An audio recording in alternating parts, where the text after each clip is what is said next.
next question then is lifestyle changes. What lifestyle changes do we recommend our patients? What's the most common lifestyle change that you find yourself recommending to your patients? Dietary changes would be a big one anyway. Yeah. I suppose a lot of people just on a standard diet. Like I'd often have, a lot of the time I have people coming to me, and when I get onto the section on diet, they'll say, oh yeah, I have a pretty healthy diet.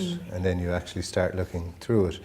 And though it's not full of junk food so much, but there is a lot of processed food and stuff, and that they don't recognise as not being good for them. So that's one of the changes anyway I will be making with people.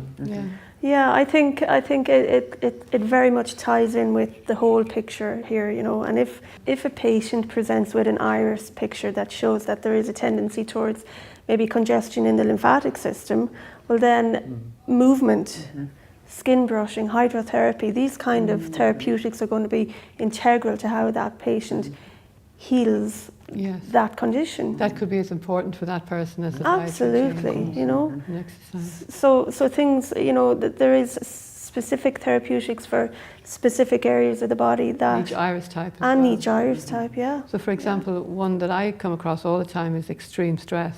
Yes. And there's a certain iris profile which indicates that the person is holding a lot of stress. And then we talk about deep breathing and meditation, yoga, things that patients can do to improve their stress levels.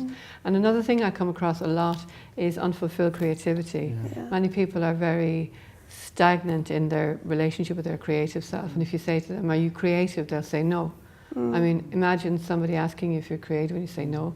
It's a very common answer because we've been educated as young children to believe that we're not creative, or we weren't good at art, or we couldn't draw a cat or whatever. So people think they're not creative. So sometimes you really have to encourage people to develop that, or even to get out of a job that they hate. That's a very common lifestyle change, big lifestyle change. Massive, yeah. And exercise?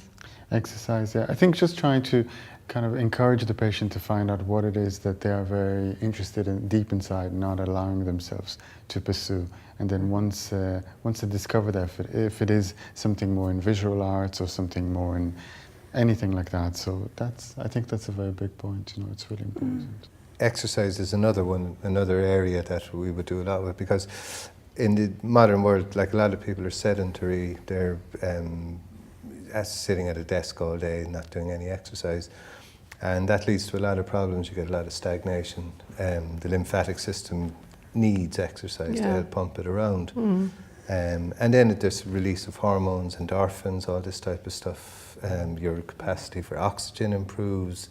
So like incorporating exercise as a lifestyle change really, really helps people to make a big leap in their step in the right direction. Yeah, we also, in terms of therapeutic modalities, we often recommend castor oil packing as well, which is a lovely one, which is very effective in releasing congestion from the various parts of the body. For example, even the reproductive system, people who suffer from endometriosis.